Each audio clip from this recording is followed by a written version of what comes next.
يا مساء الورد. اليوم أبغى أسوي معاكم البينك باستا مع دجاج. وصفة مرة سهلة ولذيذة، وراح تذوقونها وتطعموها وراح تدمنونها وراح تبطلون أكل المطاعم. الوصفة هذه راح تكون إدمان. شوف الطريقة. شيء نبدأ عندنا بصدور الدجاج، قطعتها بالشكل هذا. إذا كان الصدر عندكم مرة سميك قطعوها إلى 4 قطع، وإذا كان مو مرة سميك قطعوها إلى قطعتين. أبغى السمك والرفع بالطريقة هذه، لا هي رفيعة علشان ما تحترق معنا، ولا هي سميكة مرة علشان ما تستوي معنا.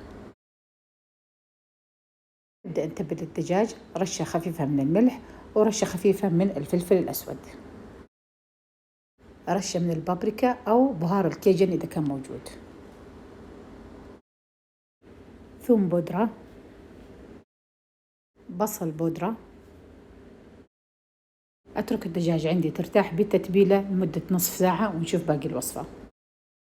أنت عندي الصاجة وحطيت عليها شوية زيت زيتون، ممكن تحطون زبدة إذا أنتم حابين، وأنزل شرايح الدجاج وأبدأ أتركها تتقمر على كل وجه حوالي 4 دقائق، وأقلبها على الوجه الثاني ويكون الدجاج عندي استوى. في قدر حطيت عندي الموية وحطيت بدأت بسلق المكرونة، وفي صاجة ثانية حطيت عندي زيت الزيتون ونزلت عليها البصل. بعد ما ذبل البصل وأخذ اللون أنزل عليه الطماطم والثوم. بعد ما ذبل الطماطم أنزل عليها 1.5 ملعقة من معجون الطماطم ومكعب ماجي وفلفل أسود. أحط عليه من الأوريغانو أو الزعتر البري أو الريحان حسب ما هو موجود عندكم، أو بهارات إيطالية.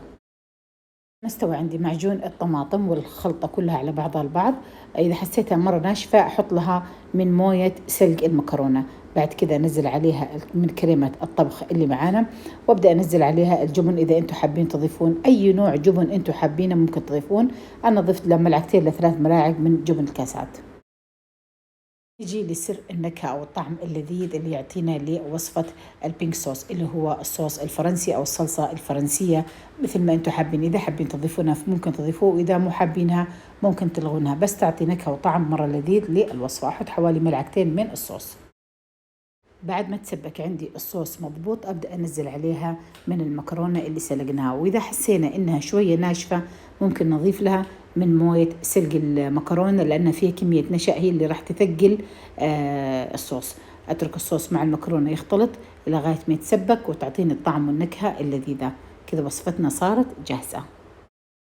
البينك باستا مع شرايح الدجاج جاهزة. هني وعافية.